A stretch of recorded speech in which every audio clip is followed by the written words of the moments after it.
RM39 classes YouTube channel में आप सभी का हार्दिक स्वागत है, अभिनंदन है साथियों। इस वीडियो में हम बात करेंगे बीपीएड परीक्षा से संबंधित। तो जो अभ्यर्थी या जो साथी जो मित्र बीपीएड करना चाहते हैं उनके लिए अवसर है कि बीपीएड के लिए जो वर्धमान महावीर कोटा विश्वविद्यालय है कोटा, उसमें बीपीएड के लिए जो प्रवेश परीक्षा के आवेदन फॉर्म है वो शुरू हो चुके हैं। तो आप उसमें बीपीएड में प्रवेश लेने के लिए अभी फॉर्म भर सकते हैं। और एमपीएड और बीपीएड दोनों के जो पाठ्यक्रम है सत्र 2024-25 उसके फॉर्म ऑनलाइन होना शुरू हो चुके हैं। तो आप जो साथी बीपीएड या एमपीएड करना चाहते हैं वो बिल्कुल फॉर्म अप्लाई करें। तो हम इस संबंध में आपको इस वीडियो में बताएंगे। तो देखिए, राजस्थान राज्य में स्थित विभिन्न शारीरिक शिक्षक प्रशिक्षण महाविद्यालयों विश्वविद्यालयों में या संस्थाओं में सत्र 2024-25 हेतु बीपीएड पाठ्यक्रम में सत्र 2024-25 में प्रवेश हेतु राज्य सरकार के निम्नानुसार पात्र अभ्यर्थियों से pbped.vmou24.com पर तथा एमपीएड पाठ्यक्रमों में सत्र 2024-25 में प्रवेश हेतु राज्य सरकार के नियमानुसार पात्र अभ्यर्थियों से pmped.vmou24.com पर ऑनलाइन आवेदन आमंत्रित किए जाते हैं। तो ये जो दोनों वेबसाइट है, तो इन वेबसाइट पर आप लॉगिन कर सकते हैं और यहाँ से आप ऑनलाइन आवेदन कर सकते हैं pbped.vmou24.com और pmped.vmou24.com पर। तो देखिए, इसमें जो महत्वपूर्ण तिथियां हैं वो इस प्रकार से हैं। ऑनलाइन आवेदन प्रारंभ करने की तिथि है 3 अगस्त 2024 यानी 3/8/2024 से ऑनलाइन आवेदन शुरू हो गए हैं। और आवेदन की अंतिम तिथि है 10/8/2024 यानी 10 अगस्त तक ऑनलाइन आवेदन इसमें किए जा सकेंगे, लगभग एक सप्ताह। परीक्षा की तिथि है 8/9/2024 यानी 8 सितंबर 2024 को रविवार के दिन परीक्षा आयोजित की जाएगी। और परीक्षा का जो शुल्क है वो 1000 रुपये का देय होगा, जो सभी के लिए अनिवार्य है। तो ये थी जानकारी। अब साथियों, हम बात करते हैं कि प्री बीपीएड परीक्षा 2024 या बीपीएड जो परीक्षा है, बीपीएड जो कोर्स है पाठ्यक्रम है, उसमें उसकी संपूर्ण जानकारी आपको इसमें हम देंगे कि किस प्रकार से आप उसमें बीपीएड कर सकते हैं, प्रवेश प्रक्रिया क्या रहेगी, फीस कितनी रहेगी, क्या प्रोसेस है क्या नहीं है, ये सारी जानकारी हम आपको इस वीडियो में बताएंगे। क्या योग्यताएं हैं उसकी और कौन कौन बीपीएड कर सकता है या बीपीएड के लिए क्या क्या योग्यताएं होनी ज़रूरी है, सारी जानकारी हम आपको इस वीडियो में देंगे। तो जो प्री बीपीएड है वो आप वर्धमान महावीर खुला विश्वविद्यालय कोटा से कर सकते हैं। तो बिल्कुल बहुत अच्छा विश्वविद्यालय है। तो देखिए, इसमें बीपीएड परीक्षा पाठ्यक्रम 2024 शारीरिक शिक्षा में स्नातक, bachelor of physical education programme BPEd 2024। तो इस संबंध में आपको जानकारी हम देंगे। देखिए साथियों, बीपीएड के लिए आपके पास क्या क्या योग्यताएं होनी जरूरी है, तो इस संबंध में हम आपको बता दें। बीपीएड 2024-25 पाठ्यक्रम में प्रवेश से पूर्व वांछित योग्यताओं का होना अति आवश्यक है और इसके अभाव में प्रवेश के लिए आवेदन मान्य नहीं होगा। तो शैक्षिक योग्यता है, अभ्यर्थी का विधि अनुसार किसी भी विश्वविद्यालय अनुदान आयोग मान्यता प्राप्त विश्वविद्यालय से स्नातक उपाधि में 50% अंकों से उत्तीर्ण व भारतीय विश्वविद्यालय भारत सरकार द्वारा मान्यता प्राप्त खेलकूद में अंतर महाविद्यालय इंटर जोनल जिला स्तर पर विद्यालय स्तर पर जिला प्रतियोगिताओं में प्रतिभागी होना आवश्यक है।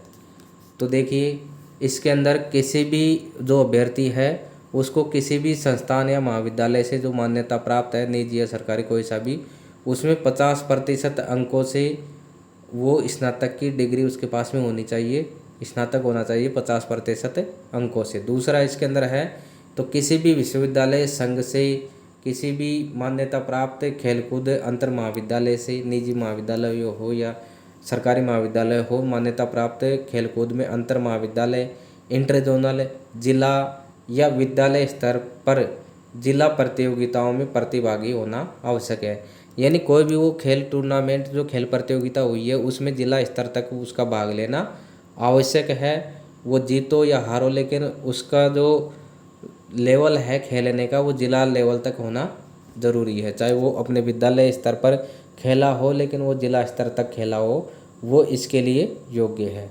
दूसरा है या फिर अथवा अगर ये मान लो वो नहीं है, दोनों में से 50% स्नातक नहीं है या फिर किसी भी खेल गतिविधि में उसने भाग नहीं लिया हो, तो शारीरिक शिक्षा में स्नातक बीपीई 3 वर्षीय पाठ्यक्रम उपाधि में 45% अंकों के साथ उत्तीर्ण किया हो उसने। अगर मान लो उसके पास में स्नातक डिग्री नहीं है और 50% वो भी नहीं है और उसके बाद में वो किसी भी उसने खेल गतिविधि में भाग नहीं लिया है, तो उसके पास में शारीरिक शिक्षा में स्नातक बीपीई जो पाठ्यक्रम है वो होना चाहिए 45% अंकों के साथ में। या फिर स्नातक उपाधि में 45% अंकों से उत्तीर्ण हो और स्नातक उपाधि पाठ्यक्रम में शारीरिक शिक्षा विषय का अनिवार्य वैकल्पिक विषय में रूप में हो। या फिर उसके पास में मान लो दोनों ऑप्शन नहीं है कि उसने खेलकूद प्रतियोगिता में भाग नहीं लिया है या स्नातक डिग्री नहीं है, तो फिर उसके पास में स्नातक की उपाधि में 45% अंकों से वो उत्तीर्ण होना चाहिए, लेकिन उसमें स्नातक उपाधि में शारीरिक शिक्षा विषय अनिवार्य या वैकल्पिक रूप में हो। जो फिजिकल एजुकेशन है जो सब्जेक्ट है शारीरिक शिक्षा विषय, वो या तो अनिवार्य रूप में हो बीए में उसके, या फिर ऑप्शनल रूप में वो सब्जेक्ट रहा है, तो वो इसके लिए योग्य है। या फिर स्नातक उपाधि में अगर ये तीनों भी नहीं है, तो फिर स्नातक उपाधि में 45% अंकों से उत्तीर्ण वो भारतीय विश्वविद्यालय संघ या किसी भी भारत सरकार द्वारा मान्यता प्राप्त खेल कूद में अंतर महाविद्यालय, इंटर जोनल, जिला विद्यालय स्तर पर जिला प्रतियोगी परीक्षाओं में प्रथम, द्वितीय और तृतीय स्थान प्राप्त विद्यार्थी रहा हो। या फिर उसके पास में ये ऑप्शन होना चाहिए कि वो उसके पास में स्नातक की जो उपाधि है उसमें 45% अंक जरूरी हैं, लेकिन वो किसी भी जो अंतर महाविद्यालय, इंटर जोनल, जिला या विद्यालय स्तर पर जो जिला प्रतियोगिताएं हैं उनमें वो प्रथम, द्वितीय या तृतीय स्थान प्राप्त विद्यार्थी होना चाहिए किसी भी खेल के अंदर। तो मान्यता प्राप्त खेलों के अंदर उसके पास में ये होना चाहिए, तो उसको 45% की आवश्यकता है, और यदि वो प्रथम, द्वितीय और तृतीय स्थान नहीं है तो उसके लिए 50% आवश्यक है। या फिर स्नातक उपाधि उत्तीर्ण और अंतर्राष्ट्रीय प्रतियोगियों में प्रतिभागिता अथवा भारतीय विश्वविद्यालय भारत सरकार द्वारा मान्यता प्राप्त खेलकूद में राष्ट्रीय अंतर विश्वविद्यालय प्रतियोगिता में प्रथम, द्वितीय या तृतीय स्थान अभ्यर्थी रहा हो। कि जो जिला लेवल पे खेल लिया हो, राष्ट्रीय लेवल पे खेल लिया हो, या अंतर विश्वविद्यालय अंतर्राज्यीय वो खेल लिया हो, तो उसमें प्रथम, द्वितीय या तृतीय स्थान पर वो रहा हो, तो वो इसके लिए अप्लाई कर सकता है। या फिर स्नातक उपाधि में 45% अंकों से उत्तीर्ण हो और सरकारी सेवा में सेवारत शारीरिक शिक्षक प्रशिक्षक को कम से कम 3 वर्ष का अध्यापन अनुभव हो। तो देखिए, या फिर स्नातक उपाधि में 45% अंकों से वो उत्तीर्ण होना चाहिए, या फिर सरकारी सेवा में सेवारत शारीरिक शिक्षक प्रशिक्षक को कम से कम 3 वर्षों का अध्यापन का उसको अनुभव होना चाहिए, तो वो बीपीएड कर सकता है। इसमें विशेष नोट है कि राजस्थान सरकार के जो पत्र क्रमांक 1 अप्रैल 2016 के अनुसार राजस्थान सरकार द्वारा आरक्षित वर्गों के अभ्यर्थियों को राष्ट्रीय शिक्षा परिषद द्वारा निर्धारित अर्हता अंकों में 5% की छूट लागू होगी। यानी जो ऊपर ये छूट है 45% इसमें है, तो वो 5% इसमें हो जाएगी। 40% चाहिए SC/ST के लिए, और जहाँ 50 है वहाँ 45 चाहिए होगी। 5% की SC/ST को छूट रहेगी। इसमें बिंदु है कि जो अभ्यर्थी इस सत्र में स्नातक परीक्षा के अंतिम वर्ष में प्रविष्ट हो रहे हैं, स्नातक की अंतिम वर्ष की परीक्षा दे रहे हैं, उनको प्री बीपीएड परीक्षा में आवेदन करने की छूट दी गई है। लेकिन अभ्यर्थियों को शारीरिक दक्षता दस्तावेज सत्यापन वाले दिन अपने अंतिम वर्ष की मूल्यांकन मूल अंक तालिका अग्रिम परिणाम परीक्षा नियंत्रक द्वारा सत्यापित अंक तालिका आवश्यक रूप से जमा करानी होगी। जो एडवांस रिजल्ट है वो जमा करवाना होगा, ओरिजिनल मार्कशीट जमा करवानी होगी। उसके अभाव में इनका परिणाम अस्थायी जारी कर दिया जाएगा। तो उसके बाद में आयु, तो बीपीएड 2024 में प्रवेश हेतु न्यूनतम और अधिकतम आयु की गणना का आधार 30 जून 2024 रखा गया है। तो 30 जून 2024 की गणना के अनुसार जो सामान्य वर्ग है उसमें पुरुष के लिए न्यूनतम 18 वर्ष और अधिकतम 28 वर्ष निर्धारित है, यानी 18 से और 28 वर्ष उम्र उसकी होनी चाहिए सामान्य पुरुष के लिए। सामान्य वर्ग की महिला, अनुसूचित जाति, जनजाति, आर्थिक रूप से कमजोर वर्ग और अन्य पिछड़ा वर्ग पुरुष व महिला दोनों के लिए 18 वर्ष से और 33 वर्ष अधिकतम आयु है। फिर उसके बाद में जो पूर्व सैनिक हैं उनके लिए 18 वर्ष से और 40 वर्ष तक की आयु में अप्लाई कर सकता है। सेवारत जो शारीरिक शिक्षक है वो 18 वर्ष से 45 वर्ष का होना चाहिए। तो ये न्यूनतम आयु और अधिकतम आयु से संबंधित गणना थी। फिर उसके बाद में जो शारीरिक योग्यता है वो इस प्रकार से है। बीपीएड 2024 में प्रवेश हेतु प्रवेशार्थी शारीरिक और मानसिक रूप से स्वस्थ हों, उसमें शारीरिक क्रियाओं को करने की क्षमता हो, खेलों को खेलने में शारीरिक अयोग्यता, विकलांगता, गूंगापन, अंधापन, बहरापन नहीं होना चाहिए। स्वास्थ्य और शारीरिक दक्षता प्रमाण पत्र सरकारी चिकित्सक द्वारा प्रमाणित करवाकर फॉर्म के साथ में जमा करवाना है। तो देखिए इसके अंदर आप जब प्रवेश लेोगे इसके अंदर काउंसलिंग होगी, रिपोर्टिंग होगी, तो उसके बाद जब काउंसलिंग होगी तो उस समय स्वास्थ्य और शारीरिक शिक्षा दक्षता प्रमाण पत्र जो सरकारी चिकित्सक है उससे बनवा करके जमा करवाना होगा। महिला प्रवेशार्थी शारीरिक दक्षता प्रशिक्षण और संपूर्ण पाठ्यक्रम के दौरान गर्भावस्था में नहीं होनी चाहिए। जो महिला प्रशिक्षणार्थी है वो इस पाठ्यक्रम के दौरान गर्भावस्था में नहीं होनी चाहिए, उसका चयन नहीं हो सकेगा। उक्त अयोग्यताएं होने पर अभ्यर्थी प्रवेश हेतु पात्र नहीं होगा और प्रशिक्षण के दौरान उक्त अयोग्यताएं होने पर प्रवेश स्वतः निरस्त किया जा सकेगा। तो देखिए साथियों, ये महिलाओं के लिए बहुत महत्वपूर्ण बात है कि उनके प्रेगनेंसी है तो उसमें उनको अप्लाई नहीं करना चाहिए, क्योंकि अगर बीच में भी ऐसी कोई समस्या आ गई तो उनका प्रवेश निरस्त किया जा सकता है। इसमें अगला बिंदु है, इसमें उक्त शारीरिक अयोग्यताएं न होने और शारीरिक मानसिक रूप से पूर्ण स्वस्थ होने का प्रमाण पत्र साक्षात्कार और शारीरिक दक्षता प्रशिक्षण के दिन राजकीय चिकित्सा अधिकारी द्वारा प्रदत्त प्रस्तुत करना अनिवार्य होगा, जो 15 दिनों से पूर्व का नहीं हो। जो चिकित्सा प्रमाण पत्र है वो 15 दिन पहले का नहीं होना चाहिए कि आप बिल्कुल स्वस्थ हैं, आप में किसी भी प्रकार का कोई दोष नहीं है। अब इसमें जो पाठ्यक्रम में चयन की प्रवेश प्रक्रिया से संबंधित जो दिशा निर्देश है ये इस प्रकार से हैं। बीपीएड 2024 पाठ्यक्रम की चयन प्रक्रिया 3 चरणों में आयोजित की जाएगी। प्रथम चरण में प्रवेश परीक्षा का आयोजन किया जाएगा और अभ्यर्थी द्वारा प्रवेश परीक्षा के प्राप्तांक के अनुसार कुल आवंटित सीटों में से 3 गुना अभ्यर्थी अग्रिम चरण हेतु माने जाएंगे। तो देखिए इसमें 3 चरणों में ये आयोजित की जाएगी पाठ्यक्रम की चयन प्रक्रिया। इसमें 3 चरण है। पहला चरण है जिसमें प्रवेश परीक्षा का आयोजन होगा और इस प्रवेश परीक्षा में परीक्षा के प्राप्तांक के अनुसार कुल आवंटित सीटों में से 3 गुना अभ्यर्थी इसमें अग्रिम चरण हेतु योग्य माने जाएंगे, यानी सेकंड चरण के लिए 3 गुना अभ्यर्थी इसमें पास किए जाएंगे जो आवंटित सीटें हैं उनके अनुसार। फिर दूसरा चरण है, तो दूसरे चरण में शारीरिक दक्षता परीक्षा का आयोजन किया जाएगा और इसका वरीयता निर्धारण में योगदान नहीं होगा, ये वांछनीय योग्यता है। इसमें उत्तीर्ण विद्यार्थी अग्रिम चरण में भाग लेने योग्य होगा।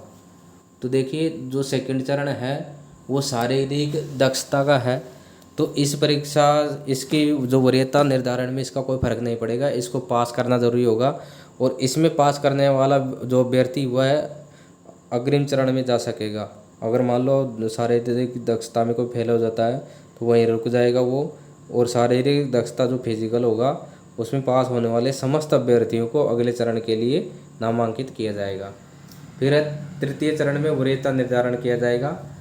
इसमें तीसरा जो चरण होगा उसमें वरीयता का निर्धारण किया जाएगा, तो उसके बाद में इनका प्रवेश हो सकेगा। तो देखिए इसमें अपन देख लेते हैं, जो फर्स्ट चरण है वो प्रवेश परीक्षा है, तो इसमें कुल 100 अंक होंगे और कुल आवंटित सीटों से 3 गुना अभ्यर्थी अग्रिम चरण हेतु योग्य माने जाएंगे। कुल सीटों के 3 गुना अभ्यर्थी इसमें पास किए जाएंगे। दूसरा चरण है शारीरिक दक्षता परीक्षा, तो इसमें देखिए मापदंड है, पुरुष वर्ग 2200 मीटर प्रति 12 मिनट उनकी दौड़ है, महिला को 1800 मीटर प्रति 12 मिनट उनके लिए दौड़ है। ये वांछनीय योग्यता है और इसमें उत्तीर्ण विद्यार्थी अग्रिम चरण में भाग लेने योग्य होगा। इसका वरीयता निर्धारण में कोई योग्यता नहीं है, तो इसको पास करना पड़ेगा फिजिकल को। तो इसमें देखिए 2200 मीटर भागना है केवल 12 मिनट में, और महिला वर्ग को 1800 मिनट भागना है, 1800 मीटर लंबी दौड़ है 12 मिनट के अंदर। उसके बाद में देखिए तीसरा चरण है वरीयता निर्धारण, तो इसमें जो मापदंड है वो इस प्रकार है, प्रवेश परीक्षा 20 अंक की है, प्रवेश परीक्षा में प्राप्त कुल अंकों का 20% इसमें जुड़ेगा। जितने भी आपने जो अंक प्राप्त किए हैं टोटल अंकों का 20% इसमें जुड़ेगा।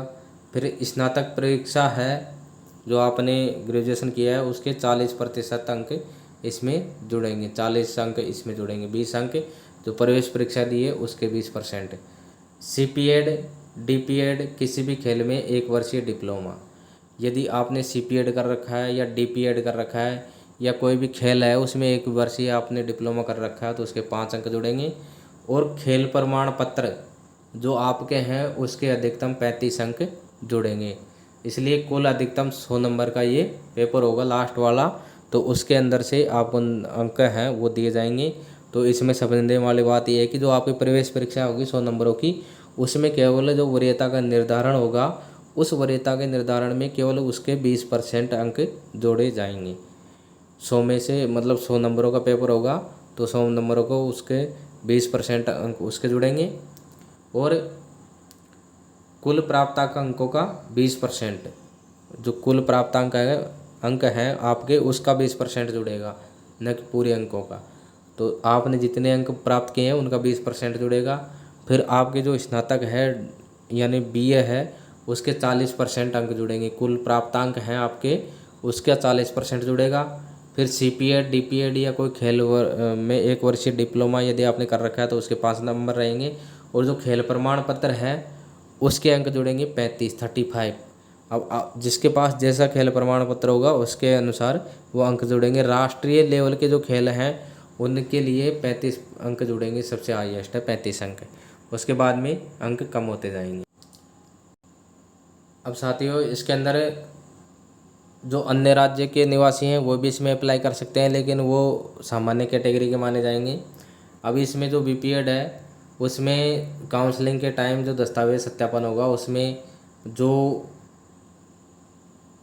चीज़ें मतलब जो दस्तावेज चाहिए वो हैं, पूर्ण रूप से भरे हुए आवेदन पत्र की एक सुपाठ्य फोटो प्रति चाहिए होगी, अंक तालिकाएँ और अन्य शैक्षणिक जो प्रमाण पत्र है इस क्रम में रखे जाएंगे। सबसे पहले 10वीं के 12वीं की, स्नातक प्रथम वर्ष, द्वितीय वर्ष, अंतिम वर्ष और स्नातकोत्तर, इस प्रकार से ये अंक तालिकाएँ आपको इस क्रम में रखनी है। उसके बाद में CPED DPED या किसी भी खेल में 1 वर्ष का डिप्लोमा, खेल प्रमाण पत्र, जाति प्रमाण पत्र, सैनिक या सैनिक आश्रित विधवा तलाकशुदा का प्रमाण पत्र, EWS प्रमाण पत्र, मूल निवास प्रमाण पत्र, रजिस्ट्रेशन शुल्क, शारीरिक दक्षता परीक्षण के समय जो रजिस्ट्रेशन दी उसके शुल्क, अपार या ABCD ID आपके पास यदि हो तो, इस प्रकार से ये दस्तावेज़ों का क्रम रहेगी। तो इसमें क्रम संख्या 2 से 9 में दिए गए सभी दस्तावेजों या प्रमाण पत्रों जो आपसे संबंधित हो की सत्यापित छाया प्रतियां उपयुक्त क्रमानुसार व्यवस्थित कर अपने पास सुरक्षित और संभाल कर रखें। शारीरिक दक्षता परीक्षा उपरांत काउंसलिंग उपरांत आवंटित महाविद्यालय में प्रवेश के समय आपको आवश्यक रूप से जमा करवाना है, और इनके अभाव में आपका आवंटित महाविद्यालय में प्रवेश नहीं दिया जा सकेगा। जो इसमें शारीरिक दक्षता परीक्षा यानी फिजिकल होगा वो पुरुष वर्ग का 2200 मीटर 12 मिनट में दौड़ना है, और महिला को 1800 मीटर दौड़ है 12 मिनट में। तो ये फिजिकल टेस्ट होगा, इसमें पास करने पर ही आगे की प्रक्रिया चालू होगी, यानी उसमें जो तीसरी जो चरण है वरीयता का वो शुरू होगा। अगर इसमें फिजिकल पास नहीं किया तो उनको बैक कर दिया जाएगा। अब जो वरीयता क्रमांक निर्धारण है वो इस प्रकार से होगा कि जो प्रवेश परीक्षा है उसके 20% अंक जुड़ेंगे कुल प्राप्त अंकों को, स्नातक परीक्षा के 40% अंक जुड़ेंगे, और उसके बाद में CPED DPED या कोई खेल का 1 वर्षीय कोचिंग या डिप्लोमा है उसके 5 अंक जुड़ेंगे, खेल प्रमाण पत्र के 35 अंक जुड़ेंगे। इस प्रकार से 100 अंकों का ये बनेगी वरीयता। महत्वपूर्ण बात कि यदि मान लो किसी भी अभ्यर्थी के पास में कई सारे खेल प्रमाण पत्र हैं तो उसके पास में अभ्यर्थी को जो सर्वोच्च अंक वाला कोई भी एक खेल प्रमाण पत्र उसको अंक दर्ज करने हैं, न कि सारों के। उसको केवल एक खेल प्रमाण पत्र के अंक मिलेंगे, जो सबसे अधिक होंगे उसके वो लगा सकता है। तो जो खेल प्रमाण पत्रों के जो सूची और अंक जो निम्नांकित है निर्धारित हैं ऐसे हैं।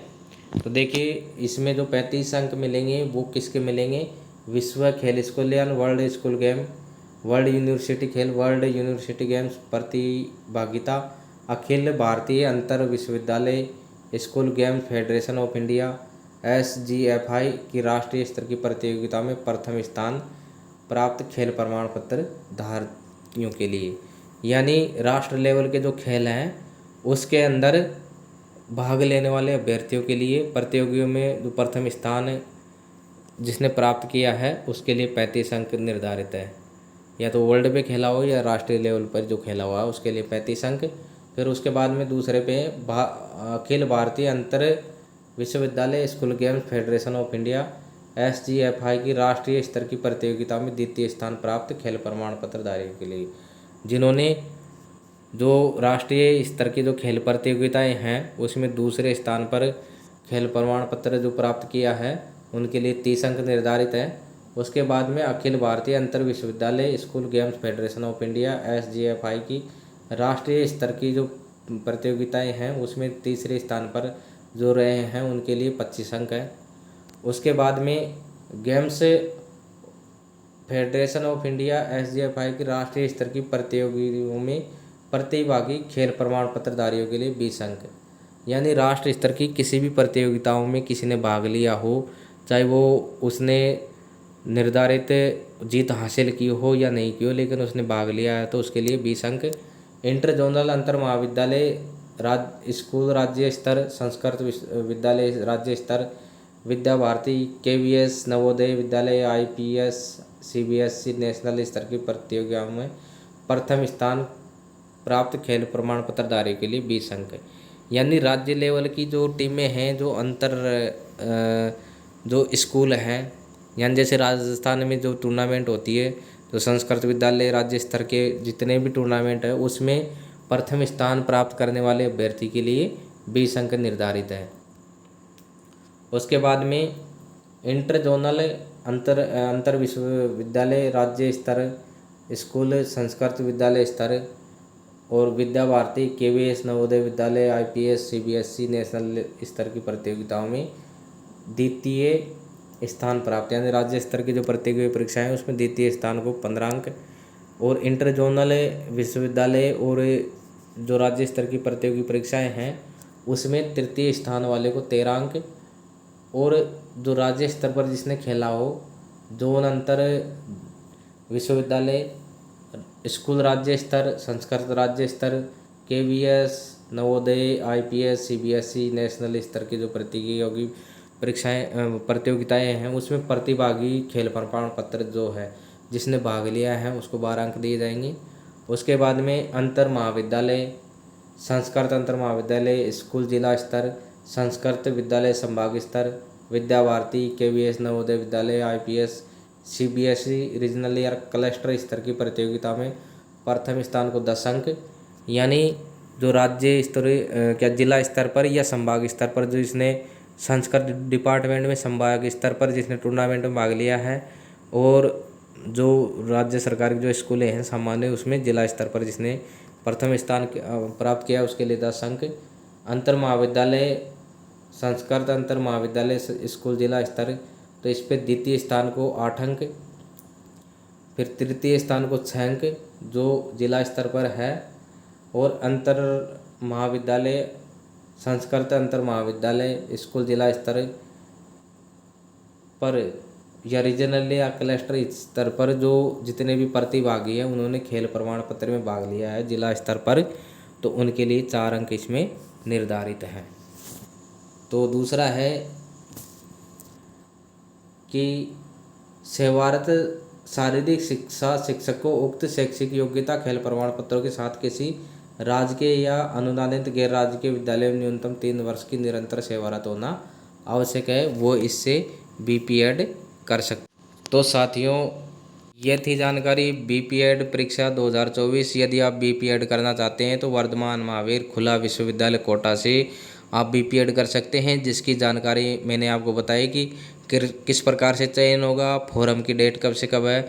तो फोरम की डेट है 3 अगस्त से और 10 अगस्त 2024 तक।